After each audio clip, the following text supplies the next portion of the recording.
Boa noite a todos os companheiros do Mimico Quitlam Society, a todos aqueles que estão participando conosco. Hoje, terça-feira, dia 14 de junho, nós estamos recebendo a companheira lá da Federação Espírita do Rio Grande do Sul, Maria Elizabeth Barbieri. Nós temos acompanhado um trabalho muito bonito com a Beth, sobre liderança espírita, e ela, com todo carinho, aceitou estar conosco aqui essa noite para falar sobre o tema Os Trabalhadores da Vinha. Muito bem-vinda mais uma vez, e obrigada, Beth. Eu que A agradeço. Vanessa vai fazer a leitura da página inicial, seguida da prece. Obrigada. A mensagem é do Fonte Viva, mensagem número 64, semeadores. Eis que o semeador saiu a semear. Jesus disse em Mateus. Todo ensinamento do Divino Mestre é profundo e sublime na menor expressão. Quando se dispõe a contar a parábola do semeador, começa com o ensinamento de inestimável importância que vale relembrar.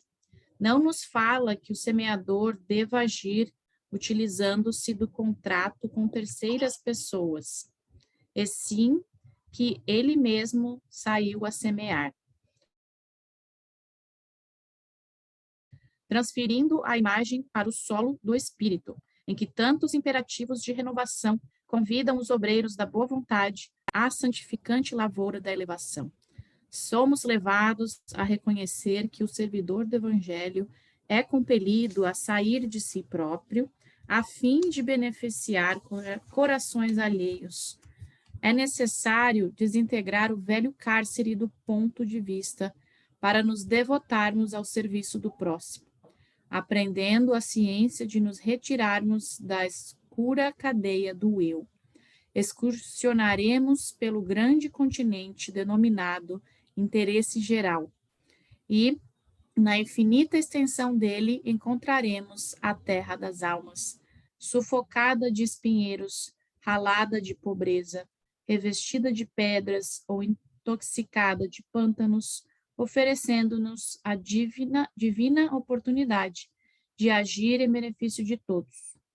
Foi nesse roteiro que o divino semeador pautou o ministério da luz, iniciando a celeste missão do auxílio entre humildes tratadores de animais e continuando-a com os amigos de Nazaré e os doutores de Jerusalém, os fariseus palavrosos e os pescadores simples, os justos e os injustos, ricos e pobres, doentes do corpo e da alma, velhos e jovens, mulheres e crianças. Segundo observamos, o semeador do céu ausentou-se da grandeza a que se acolhe e veio até nós, espalhando as claridades da revelação e aumentando-nos a visão e o discernimento. Humilhou-se para que nos exaltássemos e confundiu-se com a sombra a fim de que a nossa luz pudesse brilhar, embora lhe fosse fácil fazer-se substituído por milhões de mensageiros, se desejasse. Afastemo-nos, pois, das nossas inibições e aprendamos, com Cristo, a sair para semear. Possamos, então, neste momento, estarmos unidos em pensamento, estarmos unidos nesse propósito de sermos os trabalhadores do Senhor, de sermos aqueles que saem a semear, lembrando que tudo começa dentro de nós, onde a semente já foi plantada, basta que nós a cultivemos e a fazemos crescer, melhorar. E assim, toda vez que fazemos o bem ao próximo, toda vez que cumprimos com as leis divinas, estaremos colocando um adubo nessa semente que foi plantada e estaremos fazendo com todo amor e com todo o coração, pois é assim que Deus nos agradece pelo nosso trabalho, quando estamos verdadeiramente empenhados nessa tarefa. Que a palestrante de hoje tenha palavra fácil, que possa penetrar as nossas mentes e os nossos corações com as suas palavras e seus ensinamentos. Deixamos o nosso agradecimento e muita gratidão a todos esses que organizaram essa palestra de hoje, encarnados e desencarnados. Que assim seja.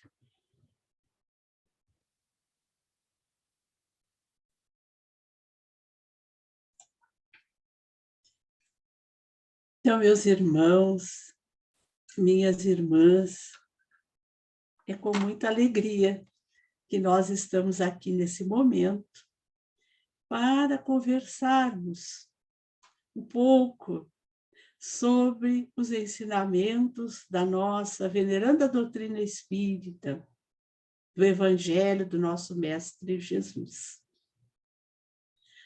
A leitura da noite, ela já traz e se conecta muito bem com o tema escolhido, os trabalhadores da vinha, porque a lição fala do semeador.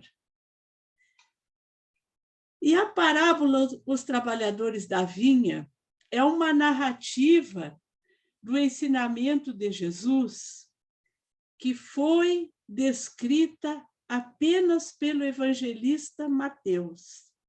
Nós sabemos que, não raro, as parábolas elas são descritas por 2 ou 3 dos evangelistas, mas esta especificamente nós só vamos encontrar no Evangelho de Mateus, no capítulo 20, esse evangelho que era direcionado aos judeus, né? E ela traz uma lição muito significativa, principalmente para os dias que vivemos. Porque ela fala do empenho do senhor da vinha, do dono da vinha, em arregimentar os trabalhadores. Então, Mateus vai narrando e dizendo que o reino dos céus, ele é semelhante ao homem senhor de casa, que saiu ao raiar do dia a assalariar trabalhadores para a sua vinha. E depois Mateus vai dizendo, né, que ele saiu por volta da hora 3ª, depois saiu por volta da hora 6ª, da hora 9ª, e depois por volta da 10ª hora. Em todos esses momentos, ele vai buscando aqueles trabalhadores que estavam disponíveis e vai assalariando para a sua vinha, combinando com todos eles um pagamento, que é 1 denário, era a moeda da época. Esse era o pagamento. Quando chega no final do dia, ele chama o seu administrador e manda que paguem os trabalhadores. E o seu administrador dá a todos eles 1 denário que foi combinado. Não importa se ele veio no raiar do dia, se ele veio na hora 3ª, se ele veio na 6ª, se ele veio na 9ª e se ele veio na 10ª hora. Todos receberam o combinado. E era o mesmo pagamento, 1 denário. Muito bem. Alguns não gostaram. E reclamaram pelo fato de estarem trabalhando há mais tempo e receberem a mesma paga dos que estavam trabalhando há menos tempo. É então que este senhor da casa, o dono da vinha, vai dizer: eu paguei o combinado e posso dispor daquilo que é meu do jeito que eu quiser. E ainda repreende eles, dizendo que os últimos serão os primeiros e os primeiros serão os últimos. Esta parábola, se ela for analisada pelo aspecto material das questões, pela nossa visão materialista, ela pode trazer um paradoxo, inclusive, de injustiça, porque nós vamos perguntar como é que alguém pode pagar a mesma coisa para quem trabalhou mais e para quem trabalhou menos. Acontece que o ensinamento de Jesus está se dirigindo, e a parábola inicia assim: o reino dos céus é semelhante. Então, Jesus está falando daquele reino interior. O reino do céu está dentro de vós, ele nos ensinou. Então, é desta vinha que nós estamos falando. É do cultivo dos nossos corações, como disse a bela leitura do início. Então, o cultivo dos nossos corações é o desenvolvimento das virtudes. É esse trabalho para o qual o Mestre nos chama e nos busca em todos os momentos da nossa existência. E aí, quando nós falamos em existência, nós vamos falar de toda a nossa vida imortal. E o nosso codificador, em O Evangelho segundo o Espiritismo, trabalha aspectos dessa parábola, intitulando, né, lá no Evangelho, sob o título Os Últimos Serão os Primeiros. E ele começa dizendo exatamente isso, que o obreiro da última hora tem direito ao salário, mas é preciso que a sua boa vontade o haja conservado à disposição daquele que o tinha de empregar, e que o seu retardamento não seja fruto da preguiça ou da má vontade. Quando nós falamos que isso é muito importante para essa hora que vivemos, porque nós vivemos um momento de quebra de paradigmas. Nós fomos afetados por uma pandemia que nos fez repensar e estabelecer nas nossas vidas outras prioridades. Todos nós reconhecemos isto, que a pandemia nos convidou a isso. Se nós atendemos o convite ou não, é outra questão. A pandemia foi uma das saídas do Senhor da Vinha. Ela veio e nos assalariou. E nos assalariou com a permissão do Cristo, para que nós ganhemos o denário, pelo trabalho que é preciso realizar nesta hora. E esta é a hora do trabalho intenso para a destruição do materialismo, que é o objetivo, é a missão do Espiritismo. E quando nós estamos falando do materialismo, nós não estamos falando tão somente do apego aos bens materiais, dos nossos trabalhos, daquilo que nós juntamos, do nosso patrimônio, porque isso é legítimo. Ter patrimônio, trabalharmos, buscarmos atender às nossas necessidades. Quando nós estamos falando em destruir o materialismo, nós estamos falando das razões que ditam as nossas ações. E isto foi um chamado do Senhor da Vinha.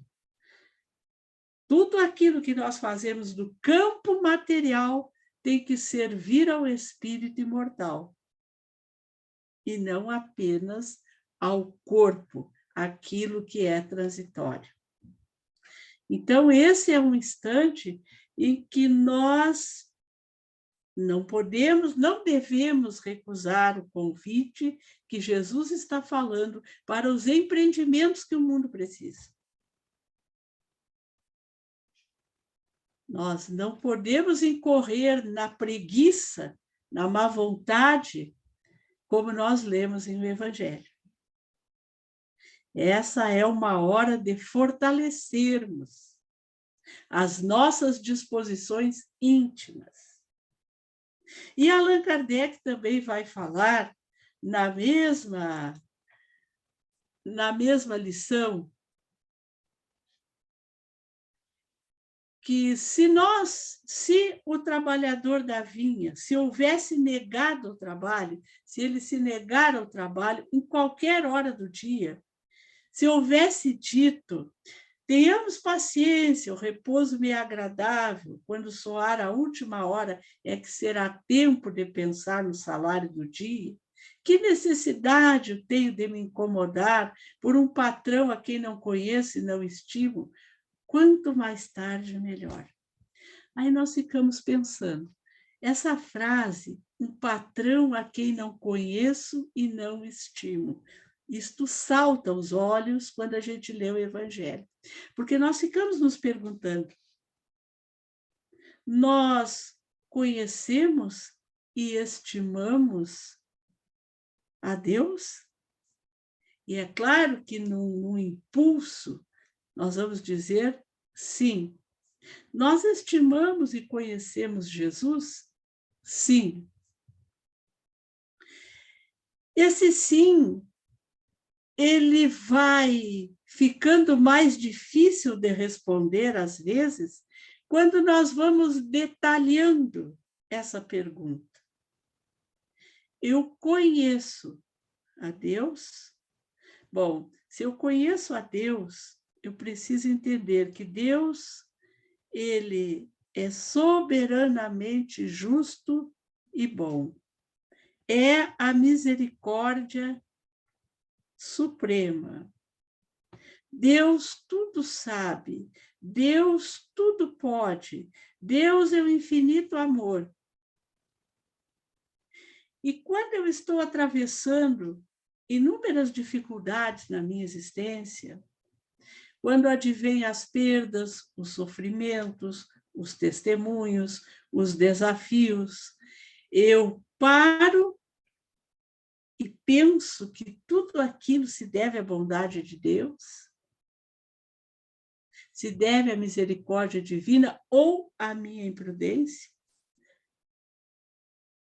Agora mesmo, atravessando essa pandemia que deixou um rastro de destruição daquilo que precisava ser destruído, eu reconheci a providência divina na pandemia e estimei Deus nesses momentos, ou seja, louvei, reconheci, fiquei grato a Deus nesses momentos. Porque, não raro, meus amigos, o nosso descompromisso e as nossas recusas tácitas, porque muitas vezes eu não digo, olha, eu não vou mais fazer o bem, eu não vou mais trabalhar, a gente não diz, mas a gente arrefece o ânimo. E vamos deixando de fazer coisas que nós fazíamos para o bem da humanidade e para o nosso próprio bem. E muitas vezes na base disto está o fato de que nós começamos a desconhecer a providência divina ante as adversidades.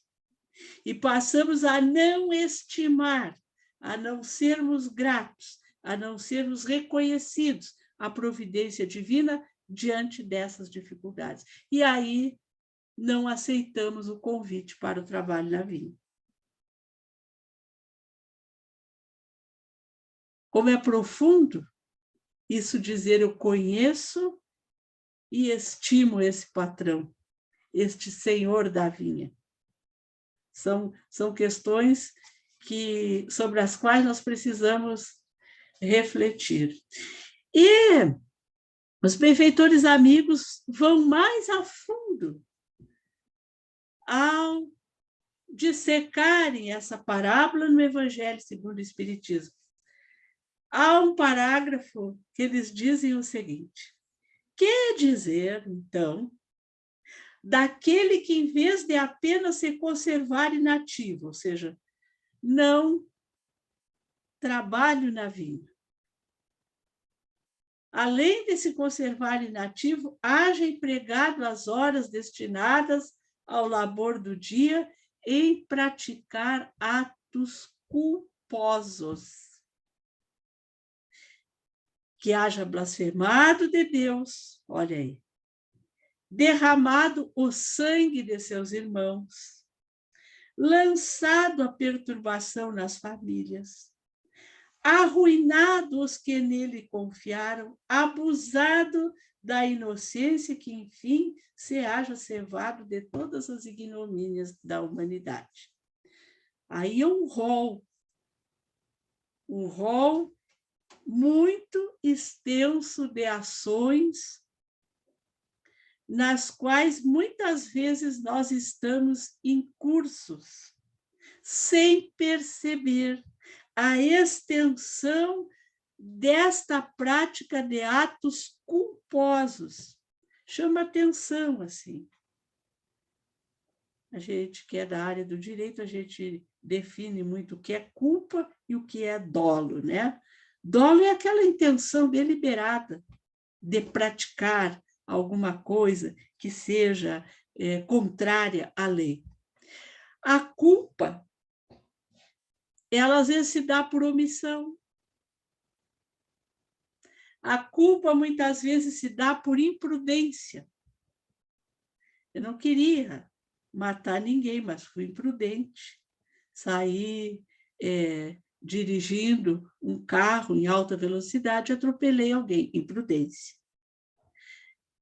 A culpa às vezes se dá por imperícia, eu me meti a fazer uma coisa que eu não sei.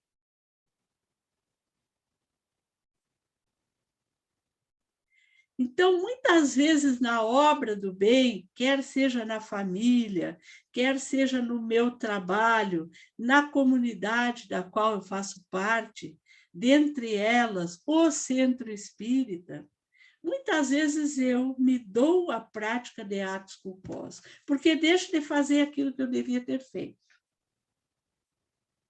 Como diz ali, comprometo-me, a palavra é forte, arruinando os que nele confiaram.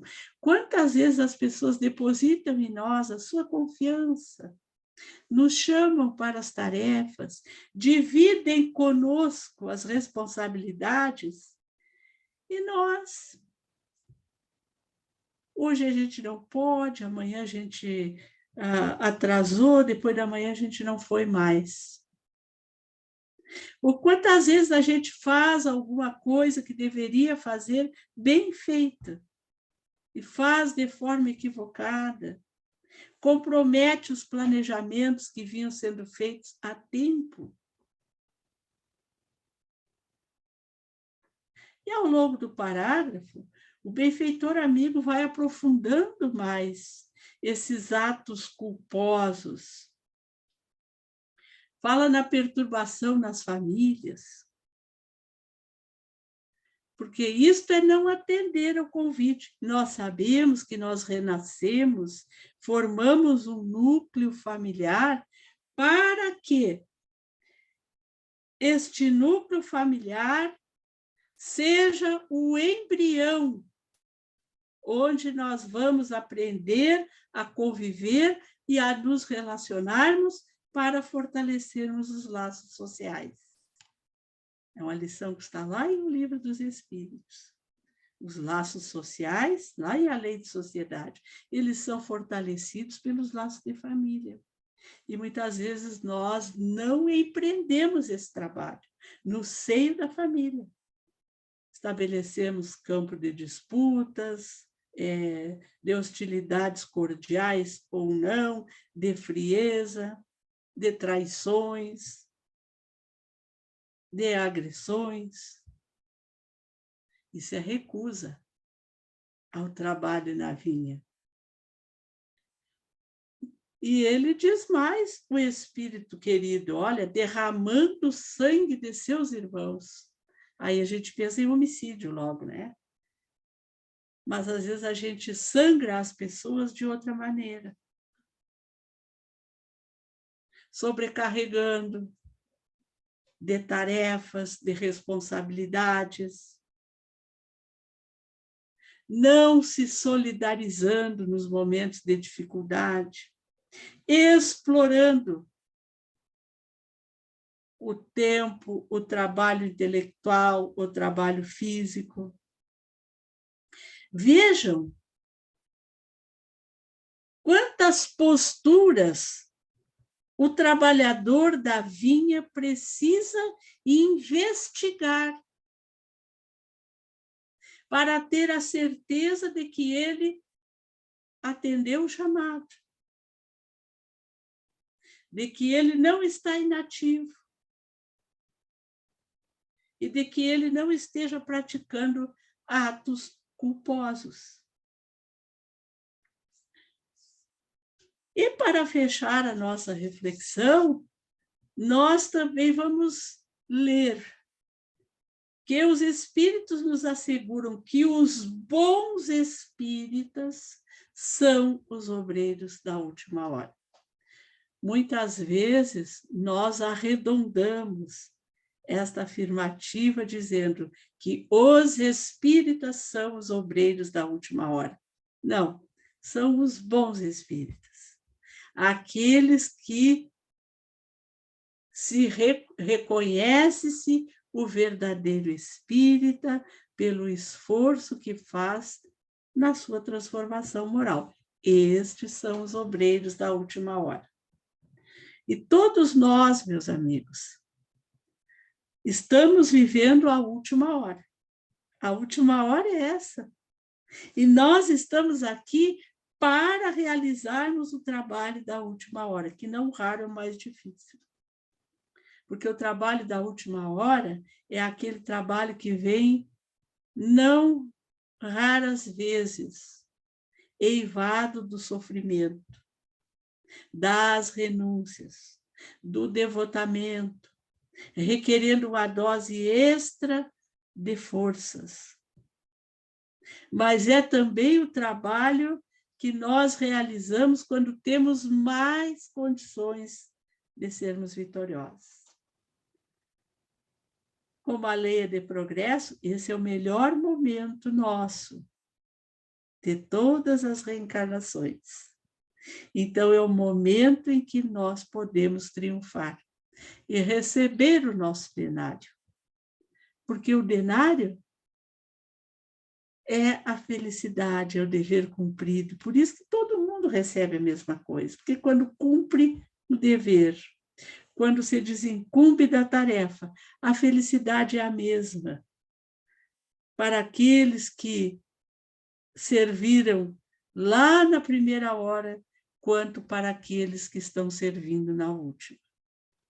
Então, não nos preocupemos com o denário alheio, mas busquemos, sim, garantir o nosso, porque isto é uma decisão nossa, é uma escolha nossa, atendermos o convite de Jesus. No mundo, essa gleba gigantesca, essa vinha imensa, ela é regida por uma lei de harmonia universal. A lei da vinha é imutável, porque é a lei de Deus. Tudo está perfeitamente encaixado, tudo está devidamente alocado no lugar que devia estar. Quem causa perturbação na vinha somos nós. Então, à medida que nos acalmarmos, à medida em que procurarmos vivenciar profundamente os ensinamentos do Cristo, nós iremos assimilando a harmonia da vida.